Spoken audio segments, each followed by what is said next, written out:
اللهم بارك على محمد وعلى آل محمد كما باركت على إبراهيم وعلى آل حميد مجيد. بهذه الدعوة التامة والصلاة والوسيلة ثم قام محمود رضيت بالله ربا وبالإسلام دينا وبمحمد نبيا صلى الله عليه وسلم.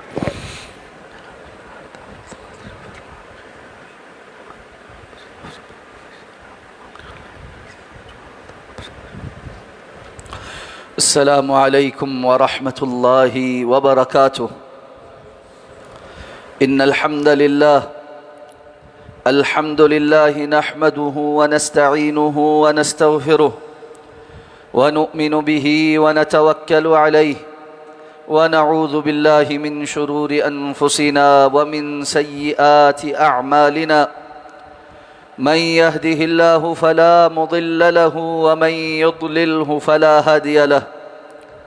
وأشهد أن لا إله إلا الله وحده لا شريك له وأشهد أن محمدًا عبده ورسوله.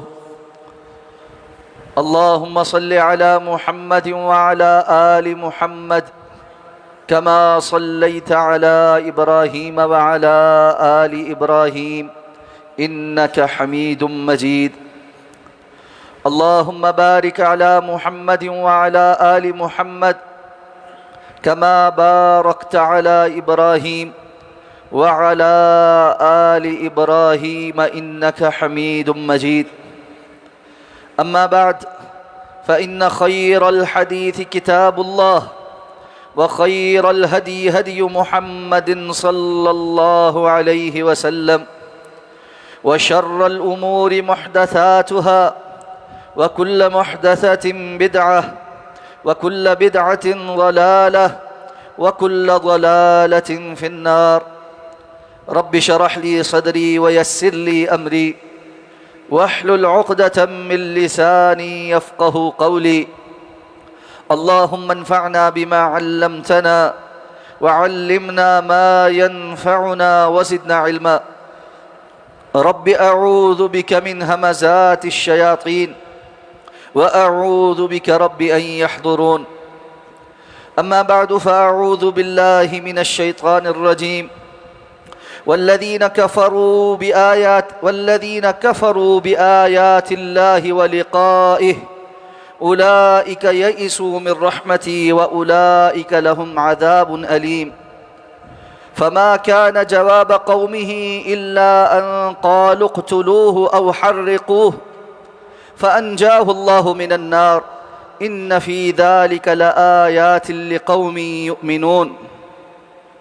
وقال إنما اتخذتم من دون الله أوثانا مودة بينكم في الحياة الدنيا ثم يوم القيامة يكفر بعضكم ببعض ويلعن بعضكم بعضا ومأواكم النار وما لكم من ناصرين. فآمن له لوط وقال إني مهاجر إلى ربي إنه هو العزيز الحكيم. ووهبنا له إسحاق ويعقوب وجعلنا في ذريتهم النبوة والكتاب وآتيناه أجره في الدنيا وإنه في الآخرة لمن الصالحين. سورہ العنکبوت 20واں پارہ، اس کی یہ آیات بینات آپ کے سامنے تلاوت کی گئی ہیں۔ اس سورہ مبارکہ کی تفسیر اور معانی اور مطالب کے حوالے سے گفتگو کا سلسلہ جاری ہے۔ اہل ایمان کا امتحان ہوگا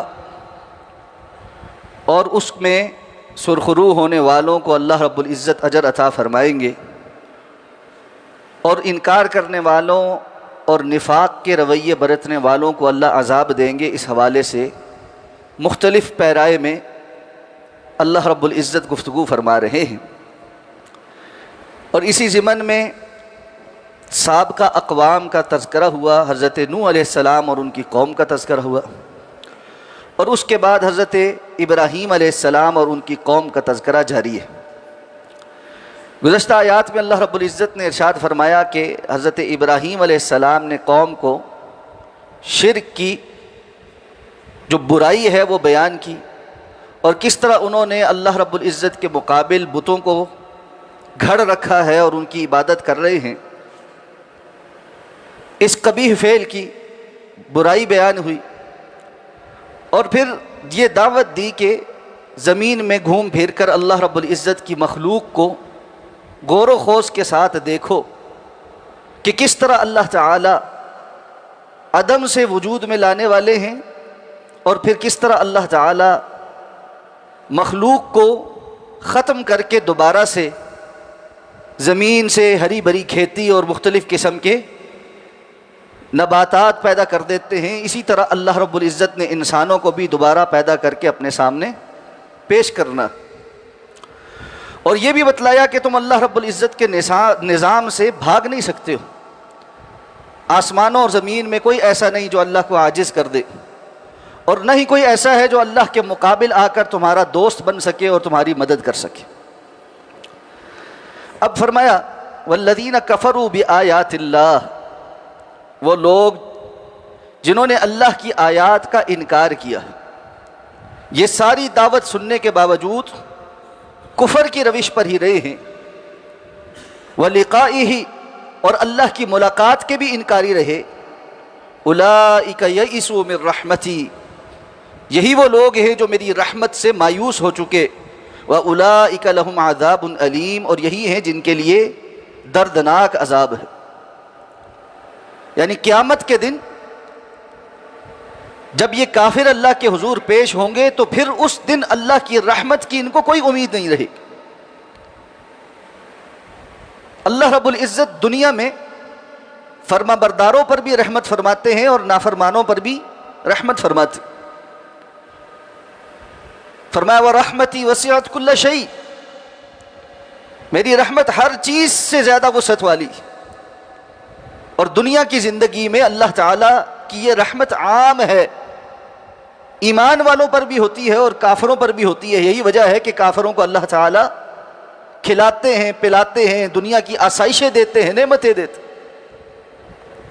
لیکن آخرت دنیا کے مقابلے میں فیصلے کا گھر ہے۔ آخرت جزا کا دن ہے، اور اس دن فیصلے انصاف پر ہونے ہیں۔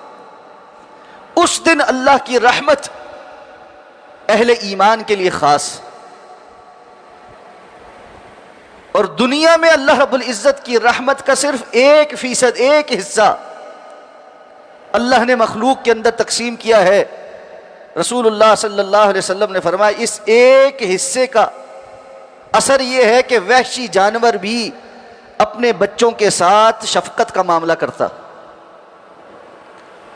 اور اللہ نے 99 حصے رحمت کے اپنے پاس روک کر رکھے ہیں، جن کے ساتھ وہ قیامت کے دن اہل ایمان کے ساتھ سلوک فرمائے گا۔ لیکن کفر یہ اتنا بڑا گناہ ہے، شرک اس قدر بڑا گناہ ہے کہ وہ رب جو 99 رحمتوں کے ساتھ قیامت کے دن معاملہ فرمائے گا، وہ ایسے کافروں کی طرف نظر رحمت سے دیکھے گا بھی نہیں، ان سے ہم کلام ہونا بھی پسند نہیں کرے گا اور ان کو پاک بھی نہیں کرے۔ ان کے متعلق فرمایا یئسوا من رحمتی، یہ مکمل مایوس ہو چکے میری رحمت سے، اور ان کا مایوس ہونا بنتا ہے، ان کو پتا ہے کہ یہ دنیا کے اندر کیا کر کے آئے، اور ان کے لیے دردناک عذاب ہے۔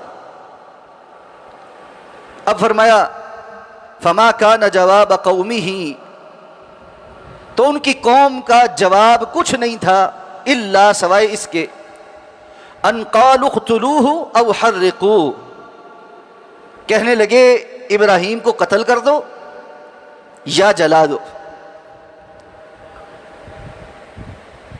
انبیاء کرام کی سیرت اٹھا کر دیکھتے ہیں تو ہر نبی کے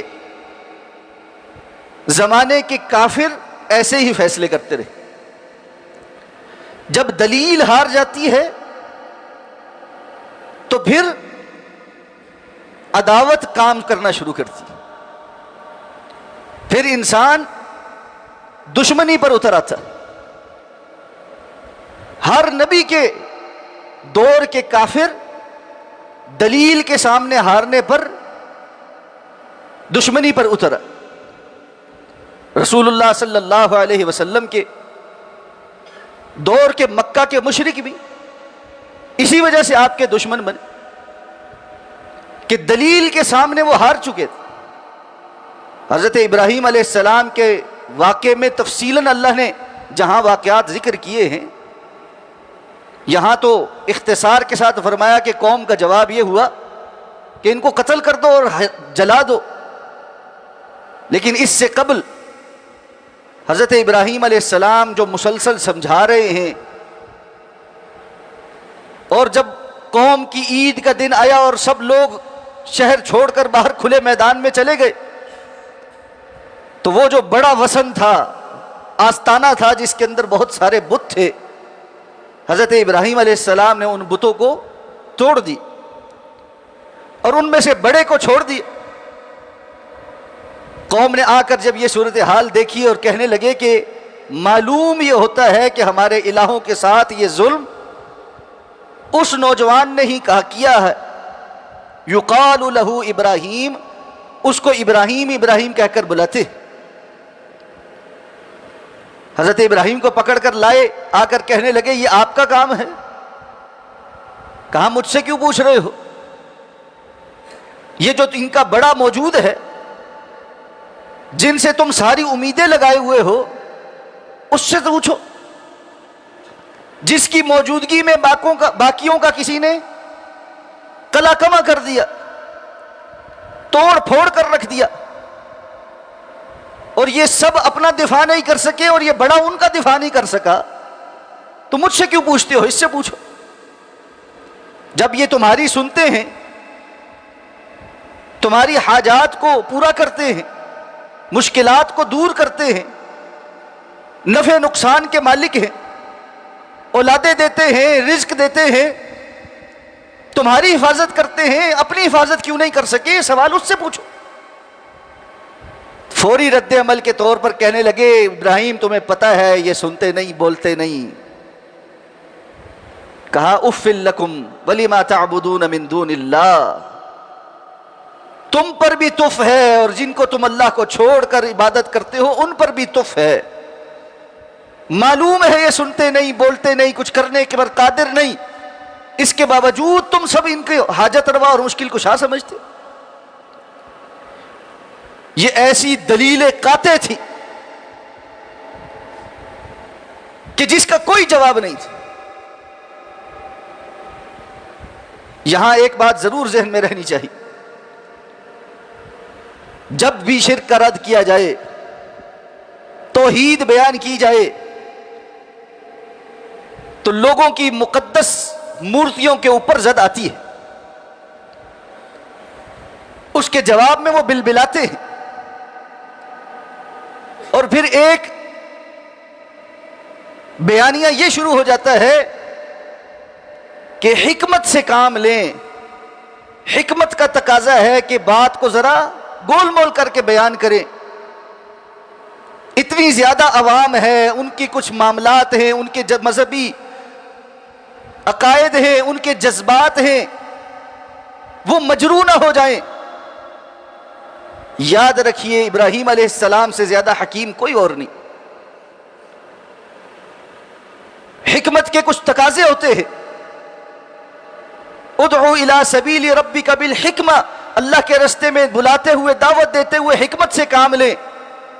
قوم کے سامنے اس وقت سب سے بڑی حکمت یہی تھی کہ ان کے ان بتوں کو توڑ کر پاش پاش کیا جائے، جس کے نتیجے میں ان کو سمجھ آئے کہ یہ حاجت روا اور مشکل کشا نہیں ہے۔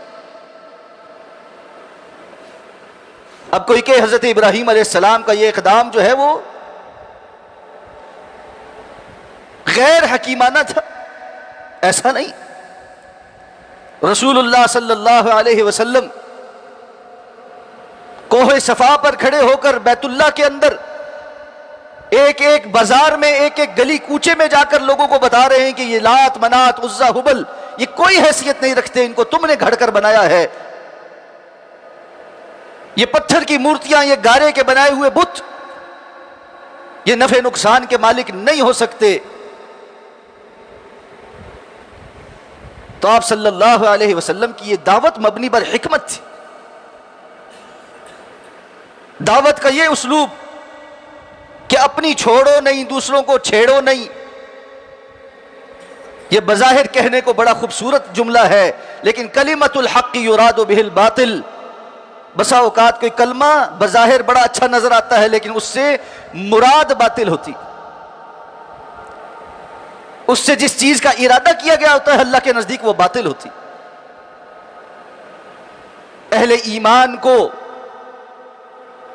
ایمان کا اظہار کرنا اور برائی کی نفی کرنا، امر بالمعروف اور نہی عن المنکر کا کام کرنا، اس کی ذمہ داری اللہ نے سونپی ہے. اور امر بالمعروف اور نہی عن المنکر میں سب سے بنیادی نقطہ اللہ کی توحید کو بیان کرنا، اس کا اثبات اور شرک کا رد کرنا،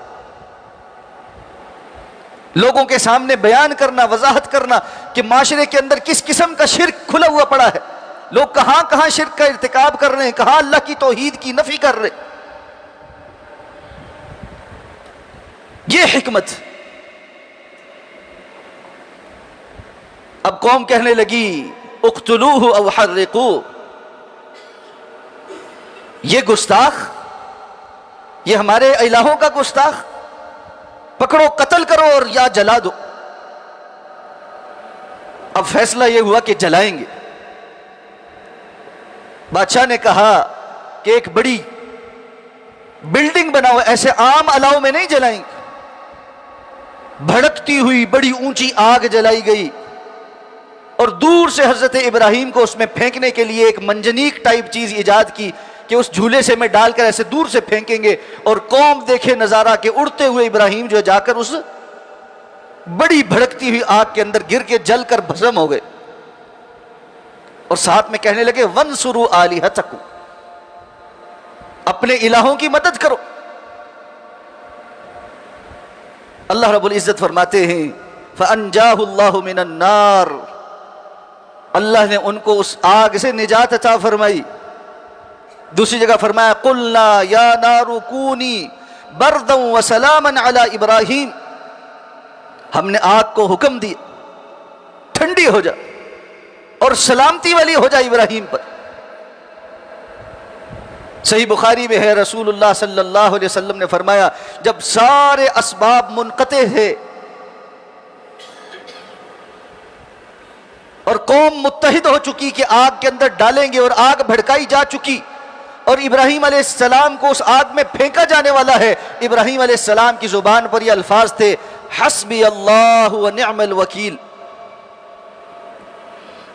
مجھے اللہ کافی ہے اور وہ بہترین کارساز. اہل ایمان کا یہ اللہ پر بھروسہ اور توکل.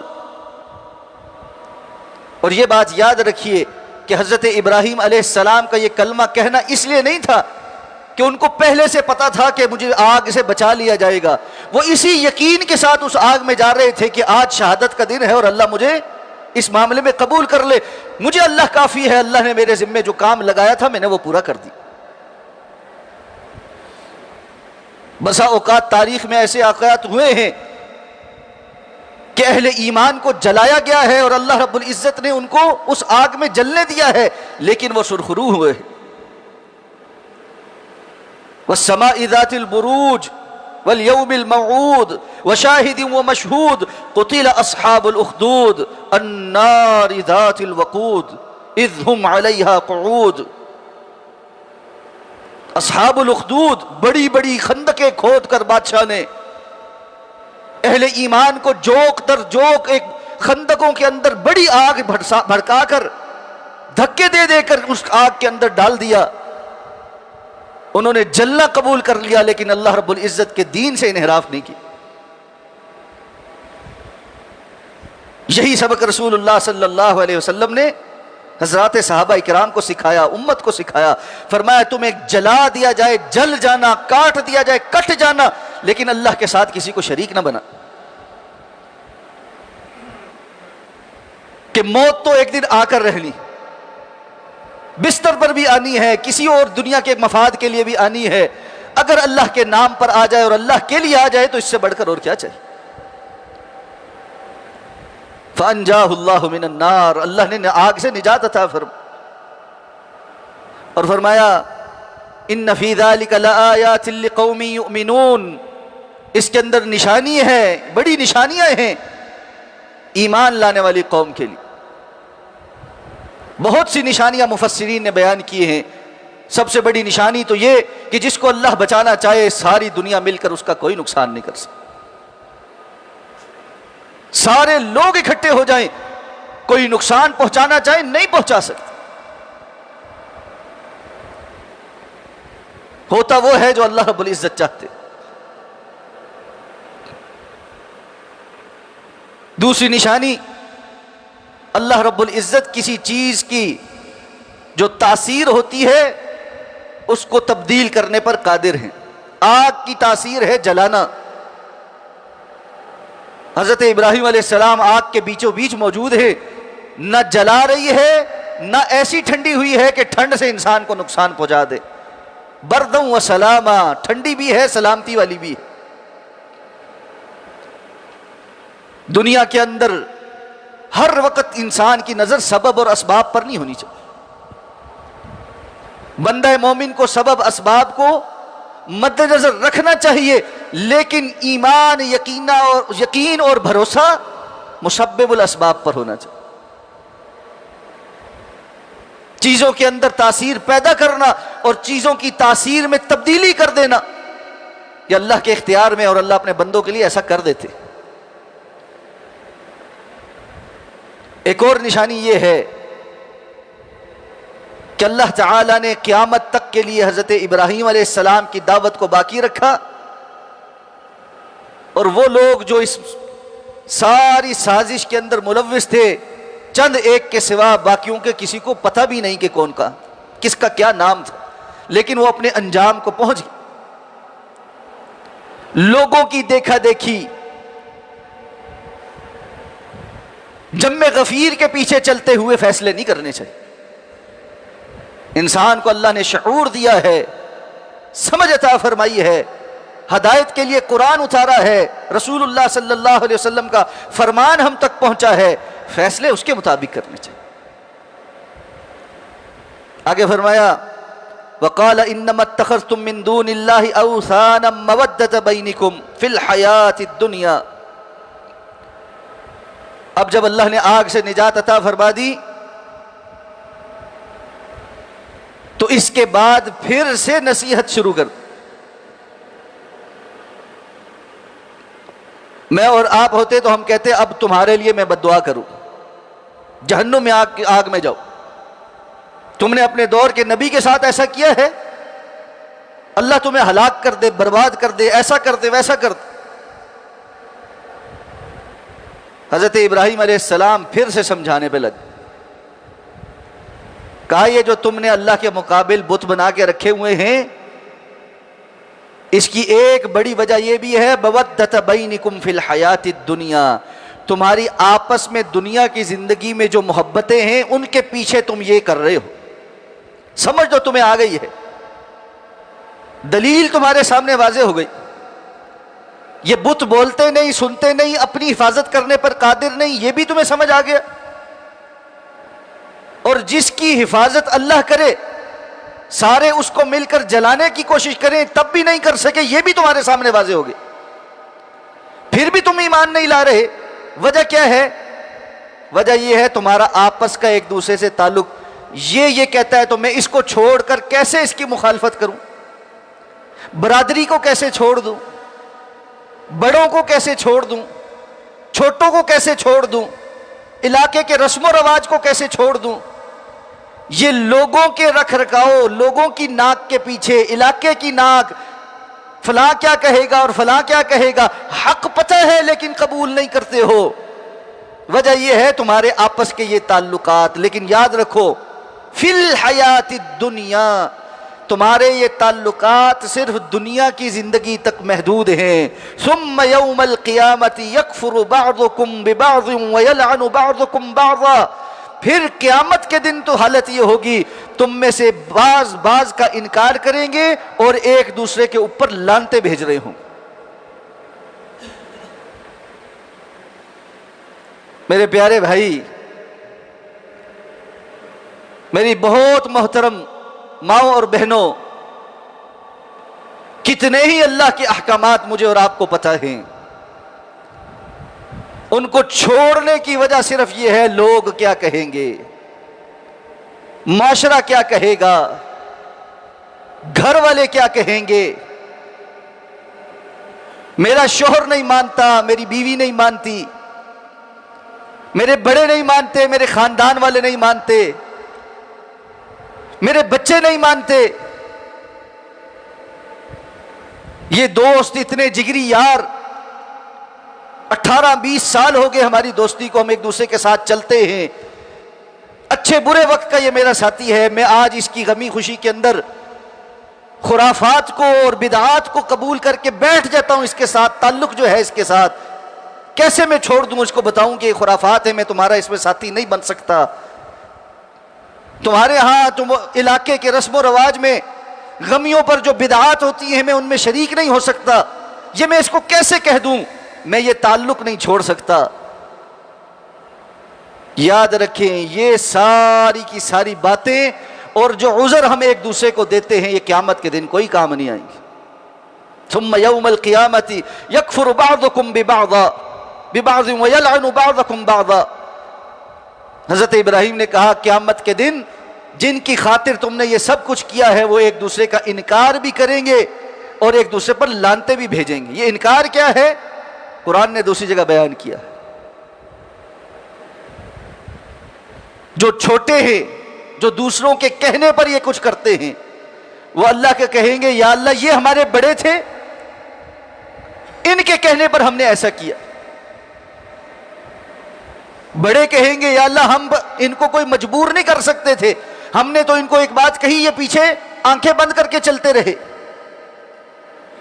اب یہ چھوٹے کہیں گے وقال الذین اتبعوا لو ان لنا کرۃ فنتبرأ منهم كما تبرؤوا منا، یا اللہ ایک موقع تو دے، جس طرح آج یہ ہم سے بالکل آنکھ پھیر گئے، برات کا اظہار کر رہے ہیں، ہم بھی دنیا میں ان سے براتوں کا اظہار کریں، ہم بھی ان کو یہ بے رخی دکھا سکیں، لیکن اس وقت اس کا نہ موقع ہوگا نہ فائدہ ہوگا۔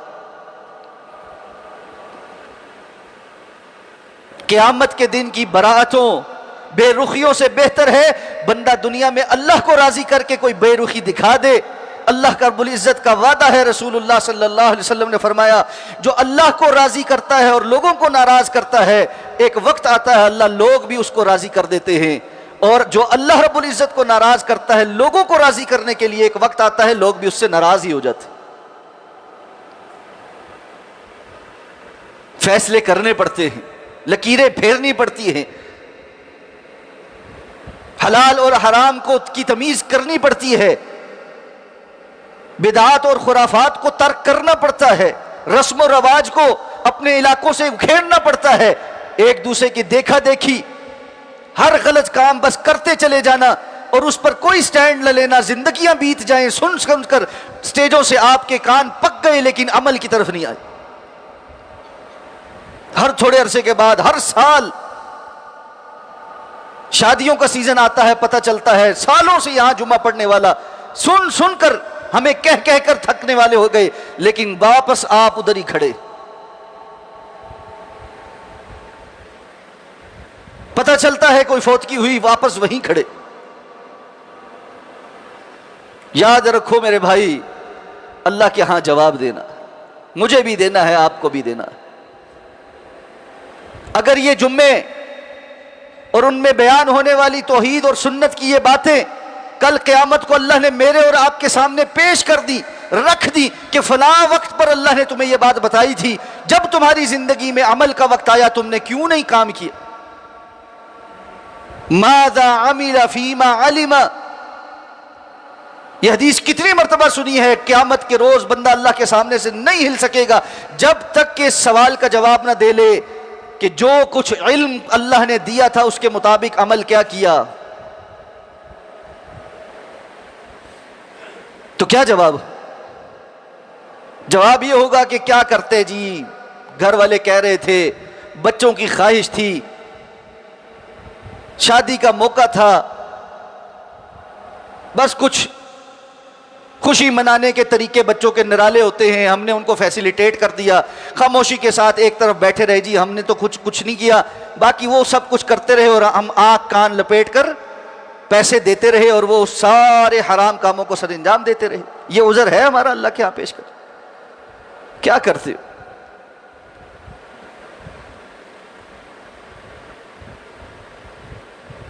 علاقے میں فوتگی کے بعد کل ہوتا ہے، 30واں ہوتا ہے، 40واں ہوتا ہے، سمجھ لیا یہ حرام ہے، نہیں کر سکتے، اب ایک نیا کام شروع کیا ہے، علماء کے پاس آ کے کہتے جی آپ آ کر درس دے دیں،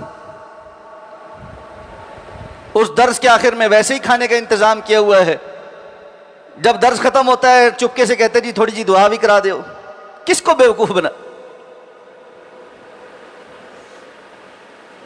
یہ غلط حرکتیں ہمیں چھوڑنی پڑے، وگرنہ دنیا میں ایک دوسرے کے پیچھے لگ لگ کر لوگ یہاں تک پہنچتے ہیں کہ صریح کفر میں چلے جاتے ہیں، شرک میں چلے جاتے ہیں، اور حضرت ابراہیم علیہ السلام ان کو کہہ رہے ہیں تمہارے یہ حرکتیں قیامت کے دن تمہیں ایک دوسرے پر لعنت ملامت کرنے والا بنا دے۔ الاخلاء یومئذ بعضهم لبعض عدو الا المتقین، اللہ فرماتے ہیں دنیا میں بڑی آپس میں دلی محبت کرنے والے، اخلاء خلیل کی جمع ہے، گوڑی محبت، بالکل مخلصانہ بے پناہ محبت کرنے والے جو دنیا میں ایک دوسرے سے بے تحاشا محبت کرتے تھے، قیامت کے دن ایک دوسرے کے جانی دشمن بنے ہوں گے۔ اس کام سے اگر کوئی بچے گا تو صرف الا المتقین، جن کی دنیا میں محبت تقوی کی بنیاد پر تھی، وگرنہ ہر کوئی دوسرے کو لعنت بھیج رہا ہوگا، تو نے مجھے یہ کہا تھا، تو نے مجھے یہ کہا تھا، وہ کہے گا تو نے مجھے یہ کہا تھا، اور دونوں ایک دوسرے کو ملامت کرتے ہوئے کہیں گے تمہاری وجہ سے آج ہم بربادی میں پہنچے، وہ کہے گا تمہاری وجہ سے میں بربادی میں پہنچا۔ تقوی کی بنیاد رہ جائے گی، جو ایک دوسرے کو خیر کے کام پہ لگائے، ایک دوسرے کو نیکی کے کام کی طرف لگائے۔ رسول اللہ صلی اللہ علیہ وسلم فرمایا جنت کے اندر ایک بندہ ایک بندے کو تلاش کرتے ہوئے آئے گا، ڈھونڈ ڈھانٹ کر اس تک پہنچے گا اور آ کر اس کو کہے گا میرے بھائی تیرا بہت ہی شکریہ، بہت ہی شکریہ۔ وہ کہے گا کس بات کا؟ وہ کہے گا اس بات کا کہ تو نے فلاں وقت پہ مجھے خیر کے اس کام کی طرف رہنمائی کی، تو نے مجھے کہا اس نیکی کو کر لے، اس طرف چلا جا، اس عالم کے پاس بیٹھ، نماز پڑھا کر، خرچ کیا کر اللہ کے راستے میں، یہ ساری باتیں تو نے مجھے بتائیں، توحید پر کاربند کیا، تیرے اس بتانے پر میں نے وہ کام کر لیا جس کے نتیجے میں اللہ نے مجھے جنت میں داخل کیا ہے، میں تیرا خصوصی شکریہ ادا کرنے کے لیے آیا۔ اور ساتھ کہے گا کاش کہ تو تھوڑا مجھے اور بھی کہتا، یہ جو نے مجھے کہا تھا کہ جی یہ والا کام کر لو، اس کے ساتھ والا بھی مجھے زبردستی کرواتا کہ یار یہ بھی کرو۔ اس لیے میرے بھائی خیر والے دوست بناؤ، خیر والے تعلق والے بناؤ، جو دنیا اور آخرت میں فائدہ دیں۔ اگلی آیات میں اللہ رب العزت نے مزید حضرت ابراہیم کے کچھ احوال بیان کیے، اس پر انشاءاللہ بات کریں گے۔ اقول قولی ھذا واستغفر اللہ لی ولکم ولسائر المسلمین برحمتک یا ارحم الراحمین۔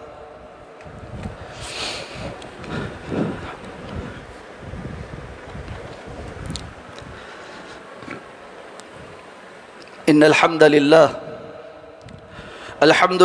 نحمده ونستعینه ونستغفره ونؤمن به ونتوکل علیہ ونعوذ باللہ من شرور انفسنا ومن سیئات اعمالنا من يهده الله فلا مضل له ومن يضلله فلا هادي له واشهد ان لا اله الا الله وحده لا شريك له واشهد ان محمدا عبده ورسوله اللهم اغفر لنا ولوالدينا ولأساتذتنا ولجميع المؤمنين والمؤمنات اللهم اغفر لنا ولوالدينا ولأساتذتنا ولجميع المؤمنين والمؤمنات والمسلمين والمسلمات الأحياء منهم والأموات إنك قريب مجيب الدعوات يا رب العالمين اللهم ارحم على أحوالنا ولا تنظر إلى سوء أعمالنا۔ اللہ رب العزت کے فضل و احسان سے مرکز کی تعمیر اور توسیع کا کام جاری ہے۔ اوپر والے ہال کی فنیشنگ کا کام مکمل ہونے کے قریب ہے، الحمدللہ چھت کا چپس ڈل چکا ہے، اور اوپر والے ہال کا جو پلستر کا کام ہے وہ بھی تقریباً مکمل ہو چکا ہے۔ اب اوپر والے ہال کا فرش اور اس کے ساتھ دروازے، کھڑکیاں، اور دونوں ہالز گراؤنڈ فلور اور اوپر والے ہال کے اے سیز کی انسٹالیشن اور بجلی کے جو اپلائنسز ہیں دیگر ان کے انسٹالیشن کا کام ہے، اور یہ سارے کام تقریباً 1 کروڑ روپے کے متقاضی ہیں۔ ہماری کوشش ہے کہ عید الاضحیٰ تک یا عید الاضحیٰ کے متصل بعد تک یہ جو ہال ہے یہ مکمل ہو جائے۔ اوپر والے ہال کے ساتھ متصل جو وضو خانے ہیں ان کی پلمبنگ کا کام مکمل ہو گیا، اس کی ٹائلز کا بھی ہم آرڈر دے چکے، صرف ان کی انسٹالیشن باقی ہے، وہ انشاءاللہ عید سے پہلے مکمل ہو جائے گی۔ تو اس کے نتیجے میں باذن اللہ تعالی ہمارا یہ ساتھ والے ہال کا جو پروجیکٹ تھا یہ مکمل ہو جائے۔ اس کے بعد اس کے فوراً بعد انشاءاللہ ہم اساتذہ، قراء اور عملے کی جو رہائشوں کا جو پروجیکٹ ہے، جو اسی ہال کے ساتھ جو جگہ خالی ہے وہاں پر اس کا ابتدا کریں گے تاکہ جلد سے جلد وہ مکمل ہو اور رہائشیں اس طرف شفٹ ہو جائیں، تاکہ ہم خواتین کے ہال کی وسعت کے لیے اس کو ڈیمالش کر کے شہید کر کے اس کے بنانے کا کام شروع کر سکیں۔ اور یہ ساری چیزیں یقیناً وسائل کی متقاضی ہیں، وسائل چاہتی ہیں اور ایسے انداز میں چاہتی ہیں کہ ٹائم کے اندر سارا کام مکمل ہو چکے۔ اس وقت ہمارے پاس اس ہال کی تکمیل کے لیے جو فنڈز ہیں وہ صرف 20% ہیں، 80% فنڈز ابھی ہمارے پاس نہیں۔ اس لیے میں چاہوں گا کہ ہم سب اس جانب توجہ کریں۔ آپ نے پہلے بھی بڑی محبت کی، پہلے بھی بڑا اللہ کے اس گھر کے ساتھ تعاون کیا ہے، لیکن انشاءاللہ یہ کام جب تک پایا تکمیل کو نہیں پہنچتا، ہم نے خیر کے اس کام کی طرف رغبت اختیار کرنی ہے۔ ہم روزانہ کی بنیاد پہ کھانا کھاتے ہیں، یہ تو نہیں کہتے نا کہ کل کھایا تھا اب آج کیوں کھائیں، پتہ ہے آج کی ضرورت بھی ہے۔ ہم ہر ماہ رزق کمانے کے لیے محنت کرتے ہیں روزانہ کی بنیاد پر، اور ماہانہ ہمیں کسی کو تنخواہ ملتی ہے، کوئی اپنا کاروبار سے نفع سمیٹتا ہے، کیوں؟ اس کو پتہ ہے یہ مسلسل کام، تو اللہ کے دین کا اور خیر کا کام بھی مسلسل ہوتا ہے۔ اللہ تعالیٰ مجھے اور آپ کو اس جانب توجہ کرنے کی توفیق عطا فرمائے۔ یہ صدقہ جاریہ ہے، اپنے لیے بھی، اپنے بزرگوں کے لیے بھی، آنے والی نسلوں کے لیے اس صدقہ جاریہ میں حصہ ڈالیں، جو ہمارے اس دنیا سے جانے کے بعد بھی ہمارے لیے آخرت کا اکاؤنٹ کھلا رہے۔ اللہم رحم علی احوالنا ولا تنظر الى سوء اعمالنا سبحان ربک رب العزة عما یصفون۔